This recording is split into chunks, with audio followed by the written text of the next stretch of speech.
ప్రస్తుతం ఆంధ్రప్రదేశ్ రాష్ట్రంలో సంక్షేమ పథకాల జోష్ నడుస్తోంది. రీసెంట్ అధికారం చేపట్టిన చంద్రబాబు నాయుడు ప్రభుత్వం పేదలకు వరుసపెట్టి వరాలిస్తోంది. ప్రజా సంక్షేమంపై దృష్టి పెట్టి కీలక పథకాల అమలుకు పూనుకుంటోంది. ఎన్నికల్లో ఇచ్చిన అన్ని హామీలు నెరవేర్చేలా సన్నాహాలు చేస్తోంది. కొత్త రేషన్ కార్డ్స్ జారీపై కసరత్తులను ప్రారంభించిన ప్రభుత్వం మరోవైపు మహిళలకు ఆర్థిక భరోసా ఇచ్చేలా ముందుకు సాగుతోంది. రాష్ట్రంలో ప్రతి పేద కుటుంబానికి మేలు కలిగేలా రూపకల్పనలు రెడీ చేస్తూ ఎప్పటికప్పుడు అధికారులతో సమీక్ష సమావేశాలను నిర్వహిస్తున్నారు సీఎం చంద్రబాబు.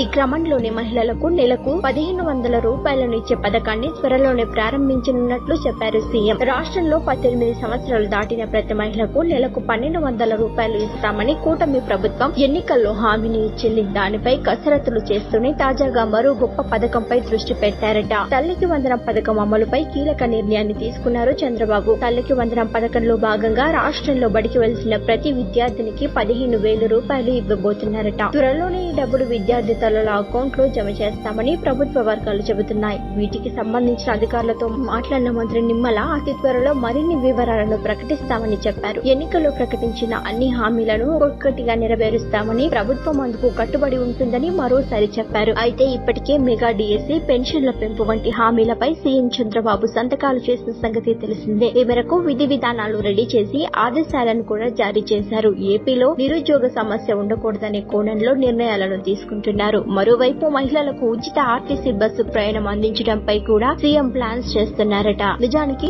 ఆగస్టు 15 నుంచి ఈ పథకాన్ని అమలు చేయాలని అనుకుంటున్నప్పటికీ విధి విధానాలు పూర్తి కాకపోవడంతో కొంత ఆలస్యం అవుతూ వస్తోంది. ఏపీలో అన్నా క్యాంటీన్స్ కూడా ప్రారంభించి పేదోడి కడుపు నింపుతోంది టీడీపీ ప్రభుత్వం. మరిన్ని ట్రెండింగ్ వీడియోల కోసం న్యూస్ 18 తెలుగు యూట్యూబ్ ఛానల్ ను సబ్స్క్రైబ్ చేసుకోండి.